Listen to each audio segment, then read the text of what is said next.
নমস্কার সবাইকে। তো আমি আপনাদের সামনে আজকে একটা পাট পাতা দিয়ে অতি অভিনব একটা রান্না নিয়ে এসেছি। এটা হচ্ছে পাট পাতার গিঁট দিয়ে নারকেল। তো প্রথমেই দেখুন আমি পাট পাতাগুলোকে এইভাবে গিঁট করে নিয়েছি। তো এবার আমি একটি কড়াই নিয়েছি, তার ভিতরে সরষের তেল গরম করে লঙ্কা পেঁয়াজটা তেলের উপর দিয়ে দিয়েছি, দিয়ে সেটা একটু ভাজা ভাজা করে নিচ্ছি। দিয়ে তারপরে আমি এখানে পাট পাতার এই গিঁটগুলোকে দিয়ে দিয়েছি। দিয়ে দেওয়ার পর সাথে সাথে আমি নুন দিয়ে দিলাম, আর দিয়ে দিচ্ছি একটু হলুদ গুঁড়ো। দেওয়ার পরে এটাকে এরকম মিশিয়ে নিয়েছি।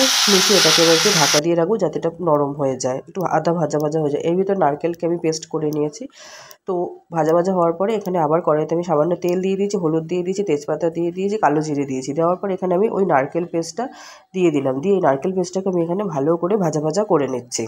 ভাজা ভাজা হওয়ার পর এখানে আমি একটুখানি চিনি দিয়ে দিলাম, তো যাতে একটু মিষ্টি মিষ্টি ভাবটাও থাকে। দেওয়ার পরে এই যে আদা ভাজা করা পাট পাতার এই গিঁটগুলোকে নারকেলের সাথে আমি ভালো করে মিশিয়ে দিচ্ছি। দেখুন কত সুন্দর করে মিশিয়ে যে ঝরঝরা হয়ে এসেছে, আর ওটা সেদ্ধও হয়ে গেছে। দিয়ে এবার পাট পাতার ঠিক এরকম একটা ভাজা ভাজাতে এসে গেছে।